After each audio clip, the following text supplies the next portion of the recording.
Apple n'est pas exempt de malware, il n'est pas exempt de menaces. Et il y a une menace qui est propre et à la fois à Apple et à la fois à Android, c'est le phishing mobile pour le coup.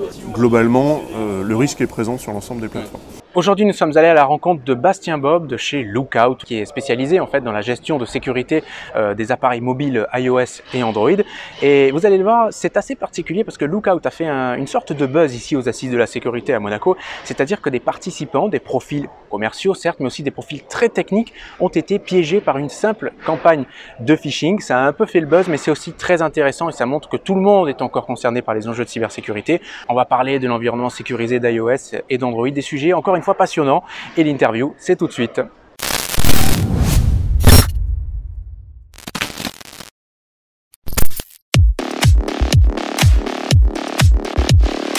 Donc chez Lookout, on est le leader de la sécurité mobile. Donc on est une entreprise de sécurité, on n'est pas une entreprise de mobilité, ce qui fait quand même une différence en termes de marketing et en termes d'approche. C'est pour ça qu'on est aux assises de la sécurité aujourd'hui.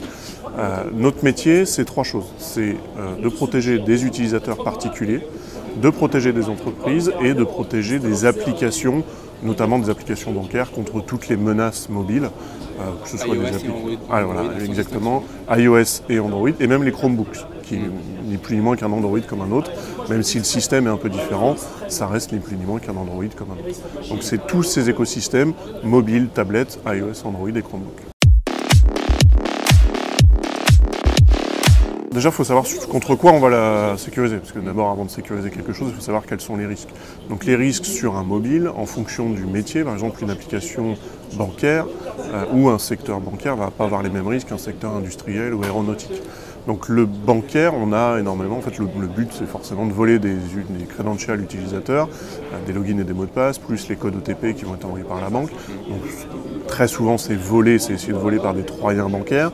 Donc, ce sont des malwares spécifiques qui vont toucher essentiellement Android, un peu iOS mais très peu, et beaucoup plus Android. Donc par exemple sur les troyens bancaires, on a des modèles, le Lookout fonctionne avec du machine learning qui est fait en grande partie aux États-Unis. On a des chercheurs qui viennent compléter finalement les signaux faibles qui sont remontés par l'IA. Et en fonction de tout ce qui est remonté, on va être capable de faire des définitions pour protéger nos clients, que ce soit des entreprises ou des particuliers, ou des clients dans le monde bancaire, justement sur toutes ces menaces. Et quel que soit leur secteur d'activité, l'ensemble des clients Lookout va être protégé contre l'ensemble des menaces mobiles. Globalement, il y a moins d'applications malveillantes sur Apple, sur les environnements iOS. Il y en a quand même, c'est pas zéro. En général, c'est en entreprise, sur les terminaux, même sur les terminaux particuliers. Alors c'est le marketing, voilà, c'est le marketing d'Apple. Ce qui se passe sur un iPhone reste sur un iPhone, hein, c'est vraiment leur message marketing. Ce qui n'est pas forcément vrai, ce qui n'a pas toujours été vrai. Il y a des malwares sur l'App Store, hein, il y en a quelques-unes, des riskware, des applications qui vont exfiltrer des données sur la vie privée de l'utilisateur. Donc ce n'est pas des éléments qui vont compromettre la sécurité globale du terminal, mais qui vont compromettre les données d'utilisation d'une application en particulier. Donc Apple n'est pas exempt de malware, il n'est pas exempt de menaces. Et il y a une menace qui est propre et à la fois à Apple et à la fois à Android, c'est le phishing. C'est le phishing mobile, pour le coup. Donc, quand on parle de phishing, on parle souvent de campagnes, effectivement, par mail, essayer d'envoyer des ransomware, hein, comme tu l'as dit, sur le mobile ou même sur le PC. Sur le phishing mobile, on est par l'envoi de SMS, par l'envoi de messageries instantanées, type WhatsApp, Telegram, TikTok, enfin toutes les messageries, en fait, qui vont être capables d'envoyer des liens ou envoyer des informations pour berner l'utilisateur. Alors, quand on parle de Covid, effectivement, pendant le confinement, il y a eu énormément de pharmacies en ligne qui ont essayé de vendre des masques, ou tout simplement faire payer quelqu'un sur une fausse plateforme en se faisant passer pour un service de paiement postal qui veut vous envoyer un colis. Je dis votre colis est bloqué à la douane, payez 1,20 € pour le débloquer. Ce cas-là, on l'a vu, mais des dizaines et des dizaines de fois sur différents écosystèmes, que ce soit Apple ou Android. Globalement, le risque est présent sur l'ensemble des plateformes. Et ce qu'on voyait même sur les 3-4 derniers trimestres, et c'est encore plus vrai depuis le mois de février en fait, c'est que le phishing mobile est en très forte hausse. On a doublé par rapport à l'année dernière en nombre de liens de phishing envoyés par email, par SMS. Et en fait, on s'est rendu compte que Apple était déjà très en avance en termes de nombre de SMS, de nombre de détections, parce que la marque Apple est bien plus fiché, hameçonné, que les malveillants ont plus hameçonné les gens sur un environnement Apple Mais sur les menaces applicatives, en revanche, là c'est effectivement Android qui est un peu en avance en nombre de détections et en nombre de malwares, mais tout simplement parce qu'un malveillant va cibler le plus grand nombre. Donc c'est peu des malwares ciblés, c'est plutôt quand même quand je parle de particuliers, hein, c'est plutôt des malwares qui vont cibler une plateforme, la plateforme iOS ou la plateforme Android, mais ils ne vont pas forcément cibler une personne à proprement parler. Il y en a, ça existe, ce qu'on appelle des surveillanceware, des logiciels de surveillance. Le plus connu d'entre eux, c'est celui qui a ciblé Jeff Bezos. Son téléphone a été hacké avec un simple lien ou une simple vidéo envoyée par WhatsApp. Son téléphone a été compromis, ça a exfiltré ses SMS, ses photos intimes, ça a mené à son divorce. Bon, en termes de coûts, il s'est bien repris effectivement, mais n'empêche que ça lui a coûté la moitié de sa fortune et sa séparation. Le but de cette campagne, en fait, c'est d'être capable de faire de l'éducation en disant, alors c'est pas forcément que des professionnels informatiques qui ont cliqué sur le lien, c'est des commerciaux d'abord avant tout, on parle sur un salon qui est quand même un salon professionnel, mais bon, il y a quand même une partie technique qui ont cliqué, on avait fait un profiling des métiers à qui on envoyait, et il y avait entre 10 et 15% de gens dont le métier c'est la technique, donc vraiment des professionnels de la sécurité. Cette campagne n'a pas été faite dans le but d'afficher quelqu'un, d'ailleurs on n'a pas cité de nom, on n'a pas cité de victime en particulier.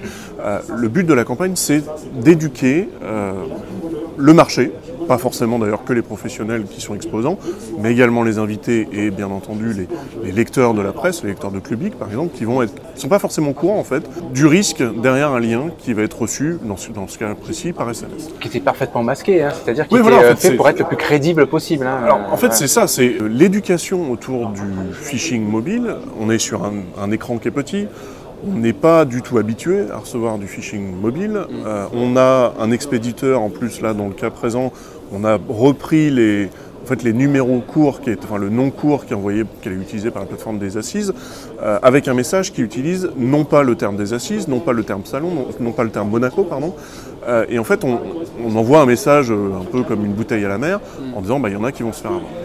Et le but, c'était de faire prendre conscience à ceux qui ont reçu le SMS et à ceux qui ont cliqué, notamment les 97 personnes qui ont cliqué, de leur faire prendre conscience que si ça se reproduit, la prochaine fois qu'ils vont recevoir un SMS, ils vont peut-être y réfléchir à 2 fois. Il y en a qui l'ont un peu mal pris de s'être fait avoir, bien entendu. Ça reste des professionnels informatiques, surtout qu'on a ciblé des gens aussi qui faisaient de la mobilité. Globalement, les gens étaient bienveillants en disant « je me suis fait avoir ». Déjà, premièrement, c'est comment vous avez eu mon numéro de téléphone. Et je ne me souvenais pas l'avoir mis sur LinkedIn.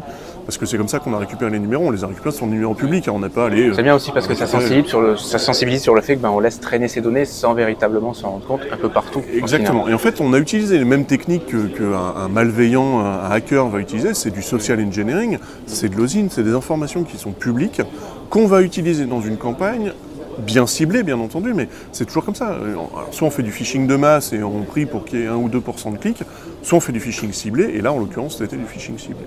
Et quand on parle de mobilité, on va avoir effectivement des tailles d'écran petites, des expéditeurs qui sont masqués, on ne peut même pas voir la source du message. À aucun moment, sauf si je demande à mon opérateur, et encore, il va me falloir une longue attente pour avoir un retour, je suis incapable de savoir de quelle source vient ce SMS-là. J'ai une URL qui est raccourcie, qui est très souvent utilisée sur les mobilités, sur les mobiles, qui a été utilisée par Twitter pendant des années. Donc en fait, les gens sont habitués à avoir un lien bit.ly avec une URL raccourcie. Ils ne voient pas quel est le lien derrière. Ils voient cette URL raccourcie, mais ils cliquent quand même. Pourquoi ? Parce que voilà, il y a un petit caractère d'urgence en disant il y a quelqu'un qui attend un rendez-vous avec vous.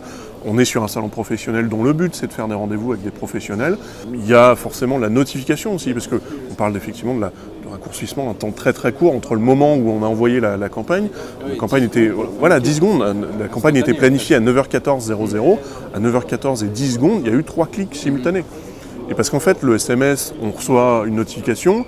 9h14, en fait, les gens n'ont pas encore commencé les rendez-vous. Souvent, ils ont emmené les enfants à l'école, ils sont disponibles. Et en plus, oui, ça montre que le timing est intéressant parce que les assises, c'est mi-octobre. Vous avez envoyé ça fin septembre, quand tout le monde était un peu dans le jus. Au moment où l'ouverture, en fait, les one-to-one, enfin les meetings, les rendez-vous sont pris du 15 septembre jusqu'à fin octobre. Donc le timing est bon. Le message est effectivement adapté finalement à la cible.